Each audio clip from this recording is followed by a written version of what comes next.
Hello and welcome back to Meant to Move. My name is Vanessa. I'm your host. Thank you for your ears and your eyes for listening and watching. I appreciate your time. This week we have our segment host, Movement Yoda / Ian O'Dwyer back. He will be back monthly for those of you who are enjoying his segment. And this month we're talking everything measurement. How do we measure things in the body? What's important to measure? Why do we measure things in the body? And I think this can be a really loaded subject. And that's why Ian, as always, is one of the best people who I know to talk about such loaded and nuanced topics in a way that'll help you get them thinking about it in a completely different way. Now, we want to caveat this conversation by saying we don't think that fitness measurements or food measurements are bad. Nothing is ever bad by itself. It's all about context. It's all about the person in front of you. It's all about individualization. So let's understand some concepts of what we measure in fitness, what we measure for pain, what we measure for holistic health. And over the next few weeks, not only in this segment with Ian, but in the next few weeks, you're going to get a picture of why it's important to take some measurements, but equally why it's important to not take those measurements as every part of your gold standard or the only way to look at your life. I'm absolutely loving having these theory series and themes, and I would love for you, if you've just joined us, if you feel like you've missed a couple, head back and take a look through the journey, because it's designed to help you see a pattern. It's designed to help you see a nuance in your own fitness journey, in your own holistic wellness journey, so that you can make up your mind on what you think is best for you. We're not here to tell you what to do, and that's definitely a theme of today's conversation. I'm really excited to get started. So here we go. If you found this episode helpful, I would love it if you could leave a rating or review on Spotify or Apple Podcasts. Your feedback helps us reach more people who are looking to transform their health and wellness journey, and I really appreciate you for your support. It's Movement Yoda, back for one of my favorite segments. Hello. Hello, Ness. How are you? I'm much better now. Thank you. So good to see your face. Just to let you know, and to let the listener know, we've just had a little chat. I've just prepped OD, Movement Yoda, very, very briefly. And I said to him, this is going to be a fun topic, because this month we are talking about all things fitness, health, and wellness measurements, which I think is a great subject, super interesting, but I think that there's a side of it that we don't talk about. So my first question is very open-ended. How do you feel about all of these different measurements that we have in the fitness industry? Just give me your general feel of it. So you're referring to various types of biofeedback systems that we have. Yeah, and there's a whole heap, right? You could name a few too if you wanted. Well, it's an interesting question, right? How do I feel about something that tells me how I feel? Right. So, I guess, Ness, as you're well aware of, and I'm hoping that as we roll through this series, that the people out there listening are going to start to understand I'm about connection. I'm about awareness. I'm about getting back to feeling what our tissues are telling us, what our cells are telling us. If you walk into a room and your gut says, "Ooh, I don't feel that comfortable here," I don't need a biofeedback system on my wrist saying, "Danger, danger, there's an arsehole in the room." I reckon I can work that out for myself, right? So, if I'm in a relationship with someone and my heart's not feeling it, I don't reckon the watch is going to tell me that they're not a nice person. I can't trust them, or maybe their values aren't the same as mine. So, I have full respect for anyone who creates any biofeedback technology, because I think there is a place for it, but we can't put biofeedback in the feeling category, because it's not feeling us, it's telling us. And it's interesting because I have seen very expensive equipment used in the best environments, and I've had people come into me and we run through a lifestyle questionnaire which might take 3 minutes, talking about nutrition, hydration, movement, sleep and mood, and that doesn't necessarily correlate to what their biofeedback system is telling them on their watch. So once again, I'm not saying they're wrong, I'm not saying they're right, I'm just saying if I'm trying to condition someone to feel what their cells are telling them, what their body's telling them, where they're at, it can be used in addition to, but I certainly don't want them to rely upon. I love that answer. And you've also already preempted a question I was going to ask you. How did you know? Just in sync already, Yoda. So we're going to come back to that later. You talked about a lifestyle question, and we're going to come back to that later. But I think that that's a really valid thing that you said, is sometimes we let these tests, we let these, assessments dictate how we feel. And it's a tool, right? It's just a tool to help us manage. It's a tool to help us gain some feedback and to integrate that into our full awareness and to our and into more knowledge, rather than relying on that to tell us something. And I think that you made that point excellently. So good. So with saying that, do you actually measure anything when you're working with a client? What would you measure? Is it, are you measuring PRs and PBs? Are you measuring pain? Give us a little run through. Absolutely. And measurement is something that's critically important for us, as we know. You've worked in the conditioning realm. I believe our KPIs aren't necessarily congruent to our outcomes. And I'll clarify that.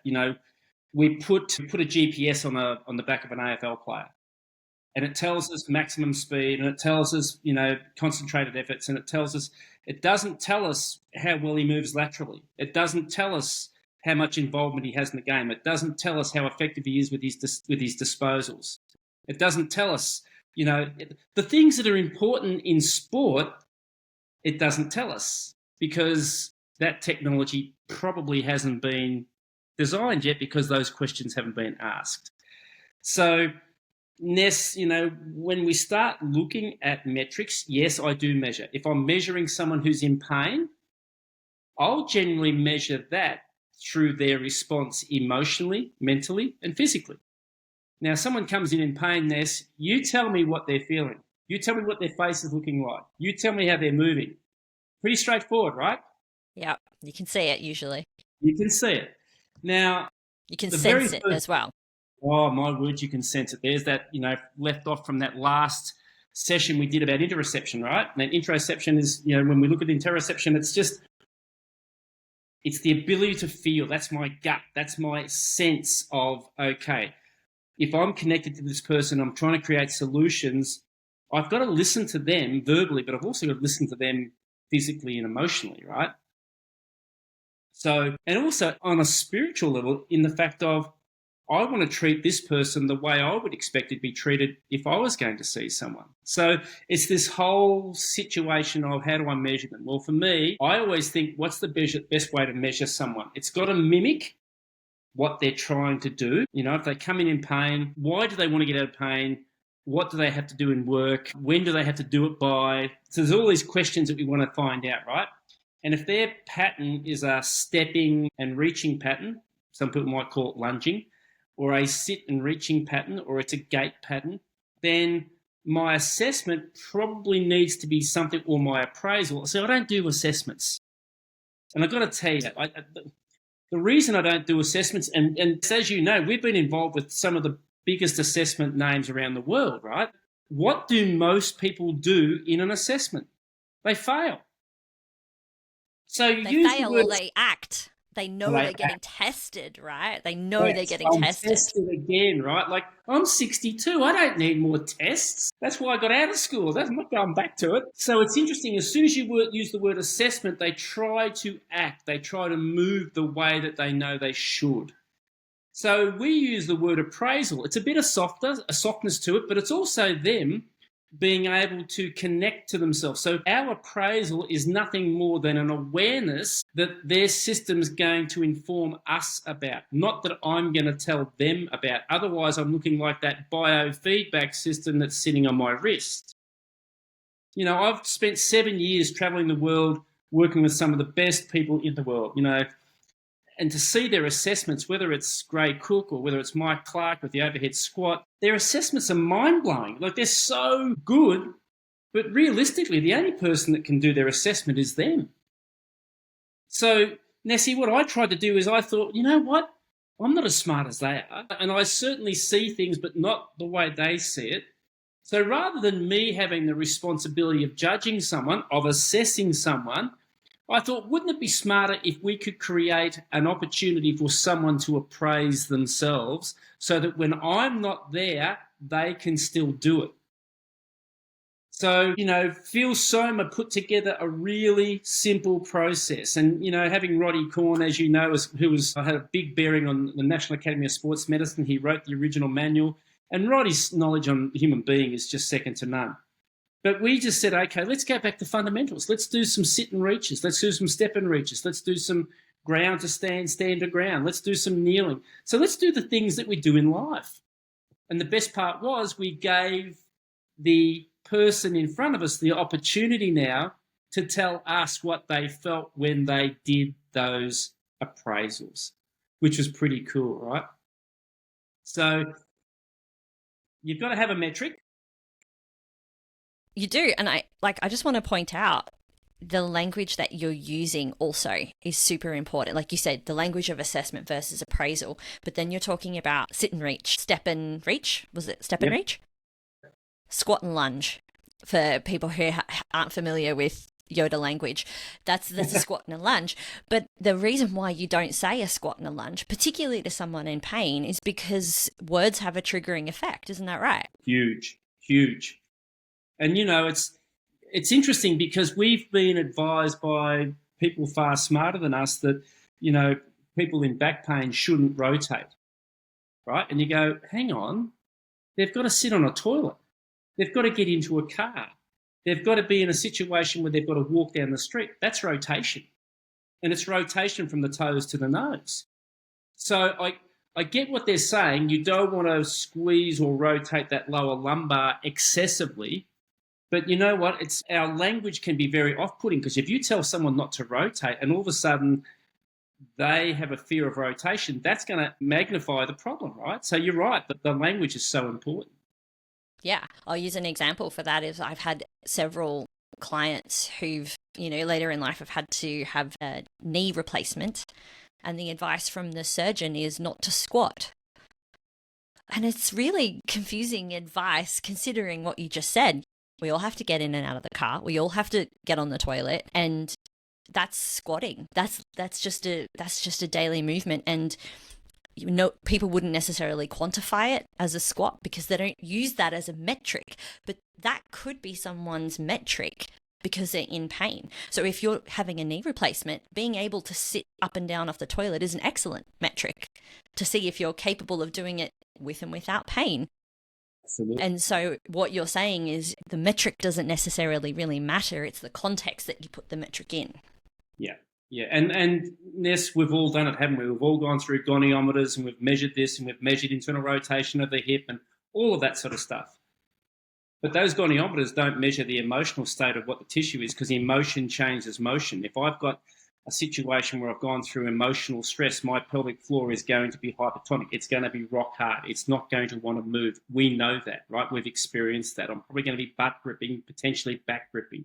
So now I've got really no movement in the pelvis. And that's going to affect the measurement of what my physical outcome is going to be, but it doesn't solve the problem. Now, I've got back pain, and what I'm realizing is it's not back pain through limited internal or external rotation. It's back pain through an event that's occurred that's hurt me emotionally.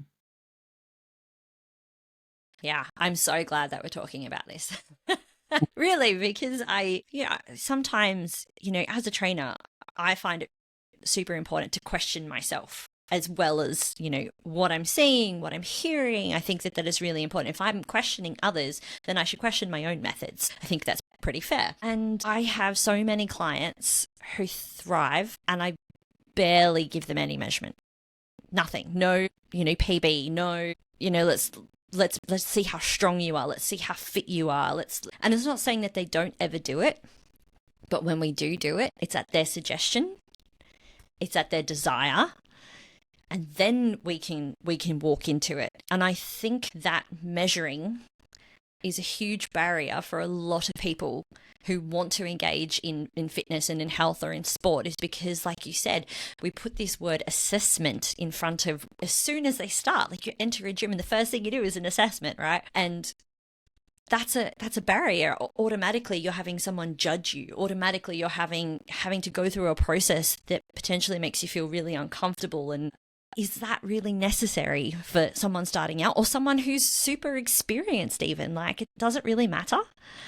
And it's interesting because, we've spoken many times over about, if the experience is nothing more than positive, people aren't going to come back.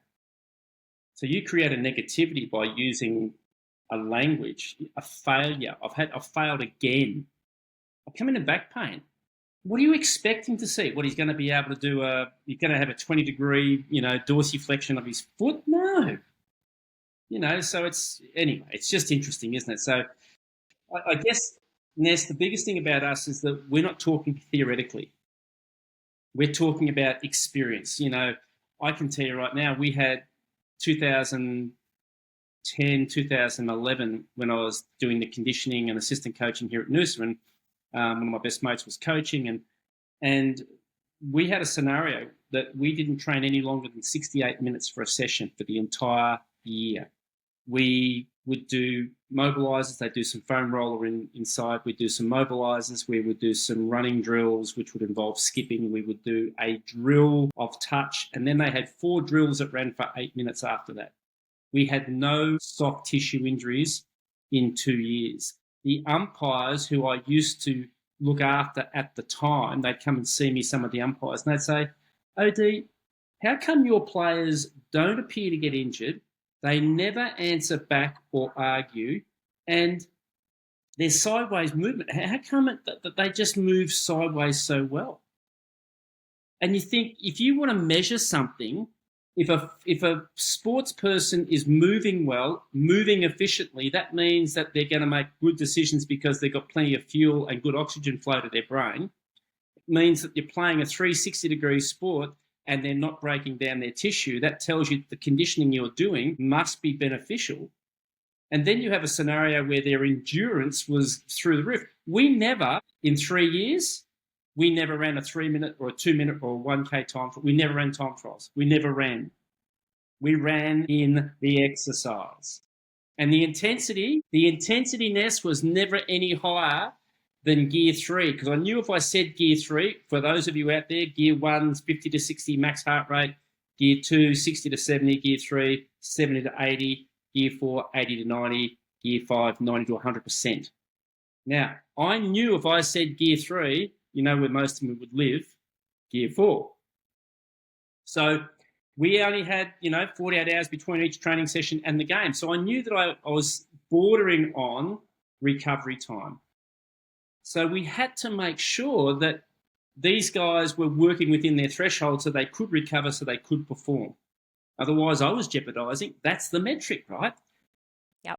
So it's really interesting when I hear conditioning coaches who have got 3, 4, 5 ACLs.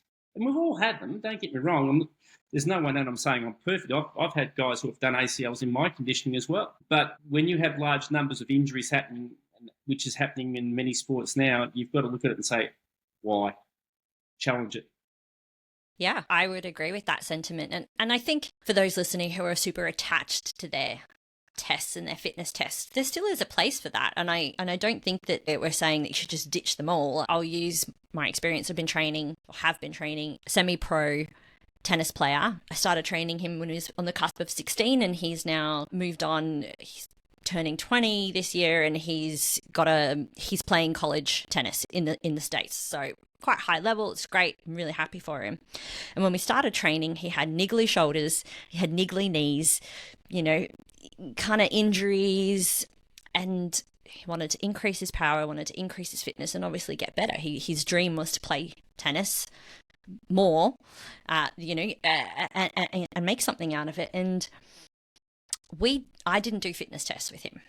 I did mobility tests, not tests, again, appraisals. And the testing all happened from his coaches. I mean, he did strength and conditioning within his school conditioning as well, because he had that. So I didn't need to focus on that. And he did testing in terms of, how fast are you serving? All of that kind of stuff is important if you're looking to advance into a semi-professional kind of sport or a professional sport. And I don't think there's anything wrong with that. But I'll never forget what he said. So he came back from his break and we're training again, and he's like, they don't train like we train. Like, we move, sideways and slowly and in weird joint angles. And he's like, I go to training and it's all just compound traditional strength training, linear again, time and a place. There's nothing wrong with that. But if that's all you're doing, you play tennis, your majority of your movement is lateral and rotational, and it's very limited in that training traditionally to see when you go into the gym and you watch them train, unless you're a top player. And I've watched Federer and the Nadals, and their coaches, they don't train the way that other people are training. And I find it really interesting because it's also that different measure. I walk up to him and I say, how are you feeling today? Give me your energy out of 10. I've got power on the cards for us today, but if your energy is not an 8 or more, then we're not doing power, because that defeats the purpose. I'm just going to break you down. I'm not going to be able to progress you if you're not feeling like you're up to it. And that's a measurement in itself. He is giving me an appraisal of how he feels for the day. And I have to, as the coach, figure out how to best load this person for progression so I don't burn him out, so we don't have an injury. And he hasn't had an injury, touch wood, superstitious, but he hasn't had an injury for such a long time. And he moves incredibly well. He's got tight hips, or he's got tight, I say tight, in inverted commas, because that's just how we feel. But it's really interesting when you and I both get feedback like that, and we are very not traditional in the approach of, metrics. I find it fascinating. Well, I think, as you say, it's that whole thing that I love metrics. I love getting feedback. I love KPIs, but I think we've got to ask better questions. Not just about the distance run, the amount of efforts made. We've got to ask better questions about what and how the person's performing, because really it's about performance. It's actually about performance and longevity. So if we can sustain that, that person. I'll give you an example, Ness. We had I remember we had the heart rate monitors on, let's say 10 of the players, and one of the young guys was a really heavy user of grass, of dope, marijuana. Anyway, and I could just see, he's a hard trainer, but you could just see he just shouldn't have been there that night. Anyway, so we've got the monitors on there running around, and I pulled him out and I said, I need you to walk 2 laps. And he said, what? I said, I just need you to walk 2 laps. And I've got we've got the spikes. They're in gear 3, gear 4. He was in gear 5 after doing mobilizers and the running drills. Right? It should have been in the grey. Should have been 50 to 60 max height, right? And he was in gear 5. Anyway, he walked and I walked with him and had a chat to him, and I said, mate, I don't need a heart attack. You don't need a heart attack, or an organ shutdown. So it was really nice, because that in itself was just such, and we discussed it as a team. He was going through some pretty stressful times and wasn't in a nice place. But it was interesting, Ness, because it was that whole process of, wow, you could show him, I could see, but I could also show him. So the metric was great because I could actually see the amount of stress, which is what we're really looking for. Where's your body with stress, right? So as you said, we both have no problem with metrics of any sort, as long as they're relevant. Yes, that's an excellent segue into what you mentioned first. So, speaking of metrics, and when we talked about these kind of verbal metrics, you talked about an appraisal, this questionnaire that you kind of give to your clients. You've called it several things throughout your career, my career, that I've learned from you as well. I use a very similar appraisal. Yep. Talk us through some of the questions that people can ask themselves before they train, or maybe just daily if they are looking for a metric. So, from a Phil Summer perspective, we break it into 5 categories. The first thing is we look at nutrition. If I've got, and once again, it's all very specific because there's so many things now that people are doing. They're fasting for 18 and 6. They're doing all sorts of amazing things. But if I'm conditioning someone in the morning and I'm using whole body vibration, that person better eat. Because if they use a whole body vibration plate and they haven't eaten, they're probably going to faint. When we're talking about whole body vibration, one of the most powerful tools, healing tools, one of the most powerful priming tools you can get, when you hop on a plate, if that plate's at 40 hertz, that means the plate's leaving your body 40 times a second. If I'm doing that for 45 seconds, there's around about 1,700 actions that the tissues have to make. That's a lot of energy burn. That's a lot of energy. And if you spend 5 minutes on it, you think about it. It's a lot of action. It's a lot of energy that's burnt. So, I would want to know, have you eaten? When did you eat? And what was it? Simple. Was it something that was sugary, which I know is going to, spike and then drop? Was it something that I had that was maybe, a protein or some sort of good quality fat that was, not long before the session, so I know their fuel tank's pretty full? And it's, once again, it's not a right or a wrong. It's an appraisal. It's an awareness tool for you. If you haven't eaten, you might give yourself a score out of 3. You might say, well, that's a 1. If you have eaten and it's been a good food, you might say it's a 2.5. It might not be the perfect 3. It doesn't matter. But as long as you're aware, then you'd sort of say, okay, what's next? Well, hydration, because most people we know come into a session and the first question I want to know is how much water have you got in your system? Because we know the water, that you've got 20 litres of blood and lymph, and blood's 92% and lymph's 96%. So I need water for that system those systems to flow. Now, if you've had a water, good, that's great. If you've had a coffee after that, maybe not ideal. So therefore that acts as a diuretic. Or if I've had a sugary drink. And if I've had it, maybe some time ago. So if I've had water, great, and I haven't had a coffee and I haven't had a sugary drink, you might say, I'm a 2.5 or a 3. If I've had a water and a coffee pretty much simultaneously, but I haven't had it, for a while, they're probably going to be a closer spectrum to the 1. And once again, that's just making me aware of, okay, I'm a bit dehydrated. If I'm a 1, I'm fully hydrated. If I'm 2, I'm good to go. If I'm a 2 or a 3, I'm probably a bit dubious if I'm a 1. Movement's an interesting one. Have you moved? And if you have moved, when was it? Because if I've got someone who moved at intensity yesterday and I'm planning on an intensity session today, they're not going to be recovered, right? They're not going to be ready for it. So I don't want to move them. Are they in pain? If you feel pain, today is not a day that we're actually going to put you in anything other than a restore program. Pain says no more. Okay, and restore just means the program is for today. It doesn't mean it's for the next 3 weeks. Let's eliminate the pain so we can then remodel the body, repattern the body, and away we go. Sleep, really important. Have you slept 7 to 8 hours? If you have, that's a 2 or a 3, depending on how you're feeling. Do you feel replenished? Do you feel, like you've got plenty of get up and go? 2 or 3. If you've had less than 5, you're probably going to be a 1. Because you know that you haven't got your REM, you know that you haven't had your deep sleep. And, if we think about it, Ness, your first 4 hours are your mental healing and physical healing, and your last 4 hours are your emotional healing. So if you're only getting 5 hours or less, there's something that's missing, and it's probably going to be the emotional side. And then, of course, a big one, your mood. Do you feel positive? Do you want to be here? Are you feeling a bit blah and a bit sort of not on it? Once again, it's just going to be, a score out of 3. Now, if I have those 5 segments and they score 3 ones, that's nothing more than a restore session. And I know if you haven't eaten, I'll probably have a protein bar that I'd give to you. If you haven't drunk, I'd probably give you some water. That takes about 3 minutes to be absorbed. If you're in pain, that's a different story. If I haven't slept, I'm probably going to do some breathing activities. Same with mood. And I probably might even bring some play in to bring some joy and happiness. But that'll be a restore session. If I've got one or 2 ones, that's just an awareness to say, all right, let's just monitor the session for them and see how they go. So that simple lifestyle questionnaire is just a way of me becoming aware of where I am today. And it's really, really effective.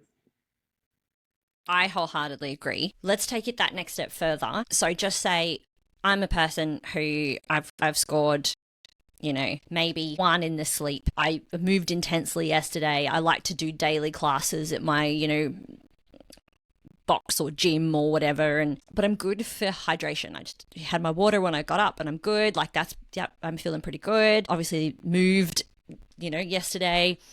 So I'm kind of middle to low. Yeah. And I want to go in and I want to do this class again. Like, what are you saying to this person who wants to go and do this class? Perfect. So I'm saying, okay, as you said before, everything we do is about being able to progress a program or regress a program. If it's a class, so if this was a group X and this person's come in and wants to do this class, they would be 5 questions I would ask. In fact, they wouldn't be 5 questions I'd ask. They would be 5 questions I would have on a whiteboard that the person would ask themselves and score themselves. Has anyone here got 3 ones or more?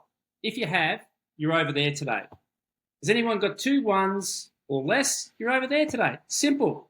Because I can still have intensity, but my intensity for, say, a 2 out of 3, my intensity might be up to 70%. So I'm still in gear 3. My intensity for someone who's a 3, who's all 3s, might be up to 90%. But my intensity for someone who's got 3 ones or more would only be 60%. So I would put them wherever their score allows them to be, understanding that if you haven't slept, you might go over and do some breathing, you might go over and do some mobilization, and all of a sudden you check back in and you can say, you know what, I'm actually feeling better. Good, let's increase your intensity a little bit. You're just going to monitor it. You would regress or progress the program based on how you felt and what your score told you. Yeah, and I so stand by this method and this practice because I think it's so important. Like people think that I'm dissing metrics. I'm not dissing metrics. I got one on my wrist, right? I'm curious. I want to find out information. I don't hate science. I'm all for it, all right? But what I don't let myself check the metrics until after I check in with me, right? So I go through my workout, I go through my morning, and I ask myself, how do I actually feel? Like, what's happening in my body right now? And, I started exercise this morning and I felt good. Like I was doing people would call them rehab exercises, but they're, just movements for my hip stabilization. And they felt great, really nice. And they're low intensity. That's, a bit of endurance work. And then I started moving into my calisthenics, strength and conditioning, more strength conditioning. And after the first set, I was gassed. And I was like, oh, all right, I've got to bring this down. I've got to bring this down. I might take off from that now. I was like, I should not be gassed after the first set. It was 4 exercises. But that's feedback and that's a metric. It is. And while I might have felt slightly disappointed that I couldn't get out what I wanted to get out, I was still moving. I still found joy in movement. Still doing the exercises that I wanted to do to help me progress to a point where I want to be. And that's a skill that I think takes a lot of time to hone in yourself, right? And having that one bout, that one set of calisthenics and knowing you're gassed, you're going to get more benefit from that one set and stopping than what you would from doing 4 sets and pushing through it. Because what you would finish up doing is driving cortisol into your system, and you would drive all sorts of various other hormone responses which wouldn't be positive. You would break your system down, you would deplete your immune system, you would now start to stagnate your fluid flow, which means movement's going to become less, your clarity is going to become less, your body position is going to change into probably a more protective position. all the things that come off it, but you've had the courage to say, nah, that's enough for today. And it takes courage to say, my body's saying no. As you say, I've still done a few bits and pieces, which is great. Yeah. But then I checked my measure, my little Whoop measure later. Yeah, I'm in the yellow, the low end of yellow, riding on the cusp of that red. So it's, the metrics don't necessarily get it wrong. They don't necessarily get it right. It's just information. I had what would be classified excellent sleep, right? But that doesn't necessarily mean that I'm recovered. And I think that if you're someone who struggles with those internal feelings, a metric like this can help you. However, I think it's really important to not use that to tell you how you're feeling. Yeah. And it's interesting. It's really interesting. Yes, I've changed my language even a little bit more of recent times, purely because of the fact that, we give people movements. We give people, whether they're fascial mobilizers or roller techniques or whether they're stability exercises or whatever, we give them those exercises, and a lot of people expect those exercises to fix them. And as I say to them, think about the exercise as an opportunity to ask yourself how you're moving, how you're feeling, where you are today. I've got some really good clients who are really savvy. They understand what we do, and they do get frustrated at times because they've still got little niggles. And as I say to them, we're taking off layers. The better you feel, the more you do. The more you do, the worse you're going to feel. It's just a cycle, right? So if we can get to a situation where we keep taking those layers off, every time I get and do a mobilizer, my question to myself is, all right, body, where am I today? What's happening today? I jump on a roller or a ball or some vibration. Okay, body, where am I today? What's the point that's giving me the most restriction? It's just an opportunity to be able to communicate to myself. So, yeah, really, really important that we can actually listen to ourselves. Once again, technology, incredibly important. It's taken us a long, long way, but we can't disconnect from the most important thing, and that's us. Yeah. Yeah, this is great. All very good things here. Now, here's a fun question, and you're on a time limit here, good sir. So, you know me and time. I know. I don't get on that well. Well, what is a mobilizer? And how are you? I love mobilizers for measuring myself. I use them daily. Yep. But explain to someone who's never heard of it, no concept of it, what on earth is a mobilizer? What are we trying to affect in the body? So let's go back one step further and say, why wouldn't you stretch? Good. Well, here we go. Controversy. Yeah. But because I stretched for 20 years because that's what we got told to do, right? So I stretched because that's what the coach told us, the conditioning coach told us to do. But the thing was, the conditioning coach, Vanessa, it was exactly you. The conditioning coach didn't understand that the body actually has two types of different fascial tissues. One type is a very stiff, what we call a Viking type of tissue, which responds well to stretching. The other is a bendy person like yourself and myself, and that would be known as a temple dancer, which sort of people look at me and go, you, temple dancer? Okay. But it's interesting because I know you do. Thank you for that. But it's interesting because all that means is there's cells in the fascial tissue. Remembering the fascia is the fabric that is nebulous. It's everywhere in our body. There's more fascia in the brain than there is grey matter and fat. There's more fascia in your gut than what there is organs and intestines. So fascia is everywhere, and it has 4/5 of the nerve endings in our body in fascia. So fascia is important. But the thing with fascia is, for people who are bendy like you and I, who are temple dancers, we have less fibroblasts. And the fibroblasts are cells that we call the gardeners. They're the gardeners of the body that eat the old fascia, lay new fascia down. The warriors, they have lots of fibroblasts. So if they damage fascial tissue, they heal quickly. We don't. So what's important for us is we can adapt and manipulate our bodies really easily, and sometimes too easily, and we can adapt and cheat really well. And if we're stretching tissue that's already bendy, what we do is we take the integrity of our joints now and we jeopardize those joints. We make them too available to be broken. So I had to come up with, I wanted to come up with something for myself that I could do, because I knew I had to do something, but stretching wasn't for me. So then I started, from a bodywork position, I started to notice that most areas that people glue up are in the bony structures: front of chest, lateral ribs, front of hips, back of hips, side of hips. Knees are a big area that no one goes to, and of course the ankles. But the thing is, it's the things in between: the calves, the hamstrings, the groins, it's the lats, the chest. It's all the stuff that in between gets broken that we address with stretching. So a fascial mobilizer is a low-speed, low-force movement that addresses the bony structures and the fascial structures of the body in a pattern that the body has to move in.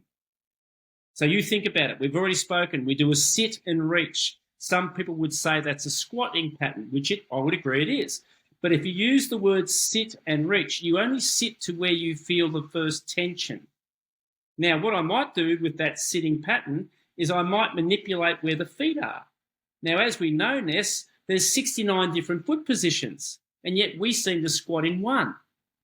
But every time I change a foot position, it changes everything. It becomes a triplanar or multiplanar calf stretch. It becomes a multiplanar thigh, adductor, hamstring stretch, if that's what you want to call it. It addresses the pelvis multi-dimensionally as it does the trunk. But it addresses the fascial mobilizer, not a neuromuscular mobilizer, because you can still mobilize muscles, but that generally has more speed. And what we need to understand is that if we want to recondition, if you want to reset, if you want to remodel fascia, it has to be low speed, low force, and doing it in a pattern in which, looks like life: walking, gait, stepping pattern, sitting, reach pattern, whatever. Yes, I love this, because I love your definition of, temple dancer, bendy, Viking warrior, stiffer kind of rigid, body hard traits. Yeah. And it's such a great picture, because the industry is very good at saying this is bad for you, or this is great for you, or whatever. And we all have such different, not only genetic makeup, but now you're talking about fascial makeup as well. And you and I both learnt the hard way, because not a lot of people recognize our fascial type at all previously, and we're lucky now that awareness is starting to come through a little bit more. But I'll tell you, Odie, I am a magnet for temple dancers. I see them everywhere. Ness, I reckon there's more, and people ask me the reason why, and I don't know. All I can think of is maybe it's the fact that our chores have changed. But there appears to be. My son will be coming in for some hands-on after this, and he's 26, 27 years of age, beautifully built, but his shoulders could dislocate like that, right? He's really bendy, and he sits back in his knees. You know how you get those people who lock their knees out, and that's the way. Yeah, I know you. But that's the thing, right? So I'm seeing more and more of them as well, and I'm not sure whether it's because they didn't chop wood, didn't work in the garden as kids, they didn't build stiffness in their fascia. I don't know whether because I didn't hay cart. Because we know we can change fascial tissue, we can create more stiffness in fascial tissue, and probably by doing those sorts of activities as kids would have made their tissue stronger, stiffer. And when I say stiffer, I don't mean rigid. I mean it's adaptable, it's pliable, but under pressure, it stiffens to protect itself. Yes, I definitely think next month is all about foundations, OD. We're going to have to go into fascia. It is a foundation that, to this day, that I think we need more metrics in the industry so that people start to understand this incredible property of tissue that we have inside of us. And this is definitely an area of the fitness industry. We don't have very many metrics. We have so many metrics for everything else, and we have a very, very small understanding of this incredible tissue. So if you do have questions for us specifically regarding what we're talking about, please reach out to us, because we will answer your question. questions, definitely, as we talk into our next episode. Last question for you, really quickly. If you had to give anyone advice on how to question their own metrics, what would you say? Firstly, I'd say breathe. Because the biggest thing I find people don't do, they do an exercise. They've got 15 minutes to do their little ritual.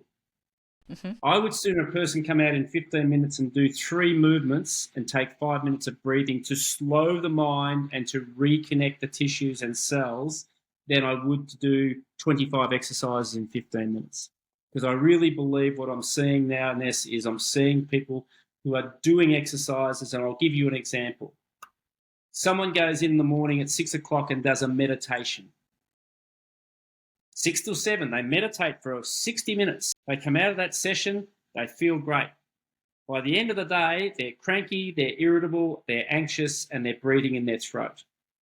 Has that session that they did at 6 o'clock been beneficial? And I would say no. Because the whole idea of having that time is to prepare ourselves to manage ourselves during the day.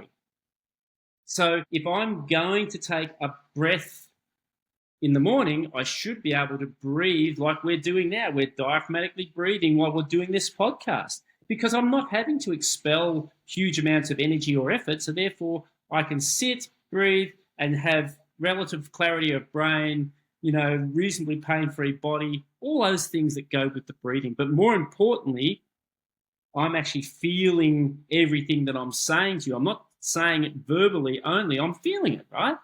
Because it has to come from your heart. So if you want to do a metric, do something that mimics what you need to do. If you're a person who is a cricketer, what do you do? Are you a batsman? Are you a bowler? Are you a fields person? Do something that you need to do regularly and do it on both sides. If I get golfers that come in and they're right-handed and they have back pain because they swing the golf club to their right-handed side, I get them to swing left-handed. And what happens? 9 times out of 10, the pain disappears. So the metric has to look like whatever you're going to do. Before you do the metric, just breathe. And then secondly, when you do the metric, only move to where you feel the first tension.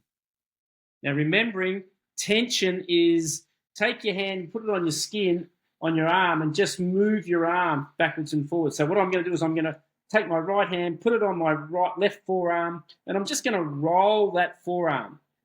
That's tension. If I take it a long way, I can feel a lot of tension. If I take it halfway, I'll feel a little less tension.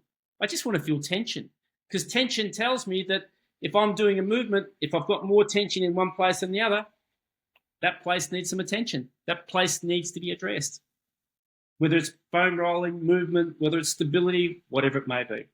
Because for you and I, Ness, a fascial mobilizer might be ideal, or a stability exercise, because it's going to give us more stability, which then will give us more ability to move pain-free. For someone who's really, really quite the Viking or warrior, they might want to do a bit of foam roller and then fascial mobilizing to give them a bit more mobility, a bit more space in their tissues, where we might want to create some stiffness, some stability to help us move more effectively. Love it. No, that's great. I don't think it was confusing. It's great. I wish I could talk to you for like the next 7 hours. However, I can't. We've got a few things to get done. Exactly. I appreciate you and your time as always. Thank you so much. Like we said, please get in touch with your questions.